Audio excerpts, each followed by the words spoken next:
Bom, a gente está vendo que parte do Brasil sofre com muita chuva, chuva em excesso, mas há uma outra parte do nosso território que está com o problema inverso, que é a seca, muito provavelmente consequência da Laninha, né, que é esse efeito climático que está nesse momento atuando sobre o território brasileiro, mas por causa da seca houve várias quebras de safra, muitos problemas para os agricultores e o governo está preparando uma ajuda aos produtores que foram afetados pela estiagem. A falta de chuvas no início do ano nas regiões sul e centro-oeste causou um prejuízo estimado de 47 bilhões, principalmente na produção de soja.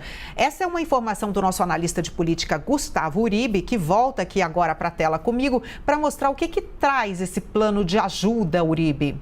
Carla, esse plano de ajuda tenta, então, amenizar essa situação, sobretudo dos pequenos produtores e da agricultura familiar. O impacto, como você disse, 47 bilhões até agora, é muito alto.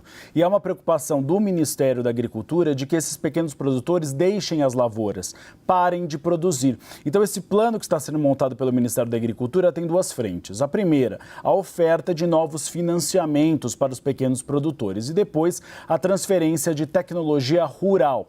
Em relação aos financiamentos, você tem uma expectativa do Ministério da Agricultura repassar cerca de 450 milhões para linhas de crédito para as propriedades familiares, para a agricultura familiar. Você tem também uma tentativa de retomar algumas linhas de crédito do Plano Safra que ficaram congeladas por conta do aumento, então, da taxa de juros da Selic.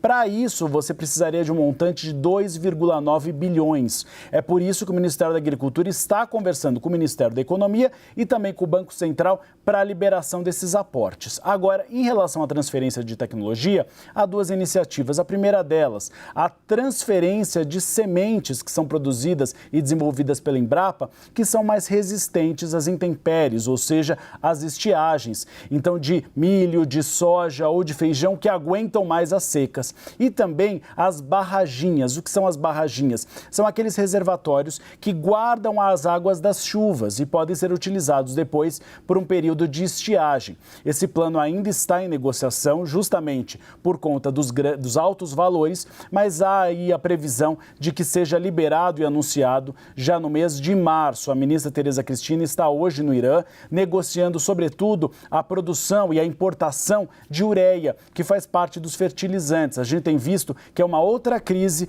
que a agricultura brasileira tem enfrentado pela escassez de potássio no mundo. Então, o governo brasileiro tem tentado evitar que você tenha uma queda na exportação de potássio e de fertilizantes ao Brasil que possa impactar a nossa safra neste ano. Interessante, a Thaís Herédia conversou com o ex-ministro da Agricultura que disse que o solo brasileiro necessita de fertilizantes, né? Que essa é uma necessidade praticamente no nosso território todo e que essa dependência externa dos fertilizantes está também nos trazendo prejuízos, né? A gente precisa que outros países nos forneçam esses elementos que nós não temos aqui no nosso país ou temos em pouca quantidade, não suficiente para o uso que nós fazemos, essa potência do agronegócio poder continuar sendo, né, o que é desse tamanho. Obrigada, Gustavo Uribe.